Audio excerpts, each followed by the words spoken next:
Asher, paano napapangasiwaan ng BITX ang dami ng mga pasahero dyan sa terminal? Aga mahigpit ang pagbabantay ng mga kawani ng Parañaque Integrated Terminal Exchange o PITX sa loob at labas ng terminal. Katuwang nila ang ilang mga tauhan ng mga law enforcement agency ng pamahalaan, kabilang na ang Philippine National Police o PNP, Philippine Coast Guard o PCG, Bureau of Fire Protection o BFP at iba pa. Nakapagtatala ng mas matataas na bilang ng mga pasahero ang pamunuan ng PITX ngayong papalapit na holiday o long holiday. Batay sa tala ng pamunuan ng terminal sa mga nagdaang araw, simula March 22 ay umaabot ng 165,000 hanggang 191,000 ang bilang ng mga foot traffic o mga pumapasok sa terminal.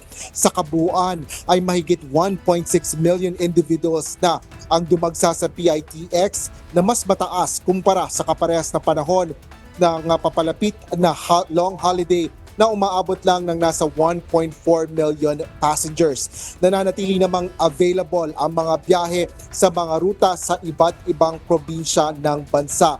Bagaman may ilang mga specific na schedule ng biyahe na fully booked na.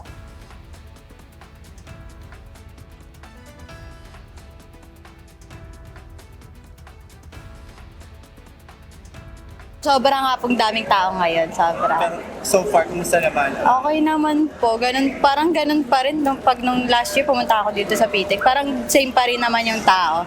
Po holiday, kailangan po talagang gumala, kailangan lumabas kahit ganun yung ano. Kahit maraming tao. Naubusan nga kami sa ibang bus sa pang-alas 5 na lang. Hindi sana kami bibigyan. Paano? Kasi puno na raw. May nag-back out na dalawa. Binigyan kami.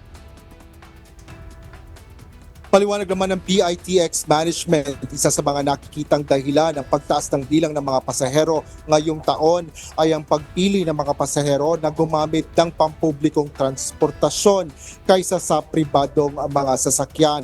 Ito ay sa gitna ng mataas na presyo ng mga produktong petrolyo na epekto ng sigalot sa Middle East.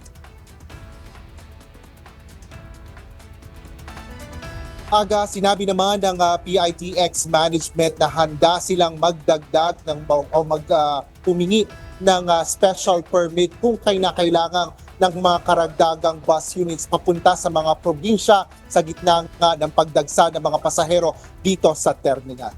Yan ang latest dito sa Parañaque City. Balik sa'yo, Aga. Maraming salamat, Asher Kadapan Jr.